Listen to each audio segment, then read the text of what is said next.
বা অন্য জনসভা কিছুটা বিঘ্নিত হবে। কারণ কি, অন্যান্য সেবাগুলো যদি চালু থাকতো তাহলে মানুষ উপকার হতো।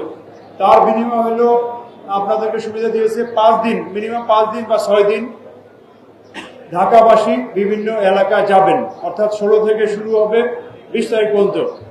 অর্থাৎ প্রতিদিন প্রায় 15-16 বা ম্যাক্সিমাম 20 লক্ষ লোক যাবে, যেটা আপনাদের জন্য সুবিধা। ডেইলি আপনাদের বাস চালাতে পারবেন, ডেইলি আপনাদের বাসের লোক যাবে, বাসগুলো আবার ফেরত আসবে, আপনাদের প্যাসেঞ্জার গেইন করতে পারবে এবং কোনো কোথাও জ্যাম হবে না, ইজিলি যেতে পারবো। এই মূল সুবিধাটা আপনাদেরকে সরকার করে দিয়েছেন।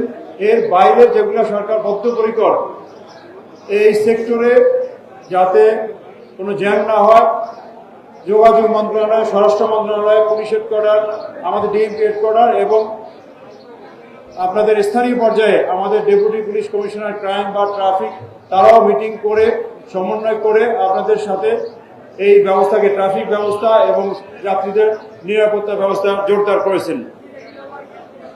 কয়েকটা বিষয় জাস্ট আপনাদেরকে জানিয়ে রাখি, যেগুলো আগেও আমরা বিভিন্নভাবে আপনাদেরকে অন্য টার্মিনালে জানিয়েছি। এখানে আজকে 4 নম্বর টার্মিনাল, এখানে আমরা বিষয়গুলো যেহেতু নতুন লোক আমরা জানাচ্ছি। আপনারা দেখছেন যে ঢাকা সিটির ট্রাফিক জ্যাম কমানোর জন্য আমাদের ডিএমপি গত 1-1.5 বছর পর্যন্ত কাজ করে অনেকটাই ট্রাফিক জ্যাম কমিয়ে দিয়েছে।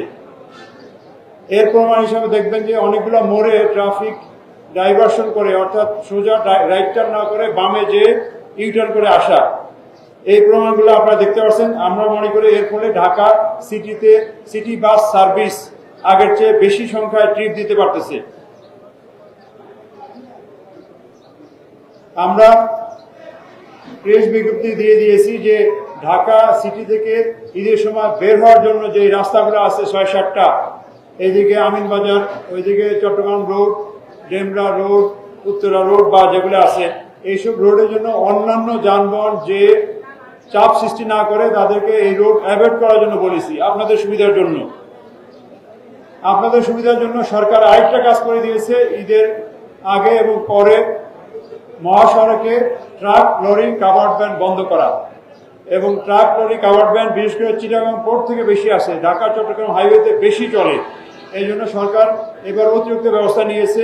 পোর্টে অত্যাবশ্যকীয় মালামাল ছাড়া অন্যান্য মালামাল ট্রাকে উঠাবে না বা ওই ট্রাকগুলো রাস্তায় পাঠাবেন না। এই ব্যাপারে আমাদের সরকার সহ পুলিশ সহ জেলা প্রশাসন তৎপর আছে যাতে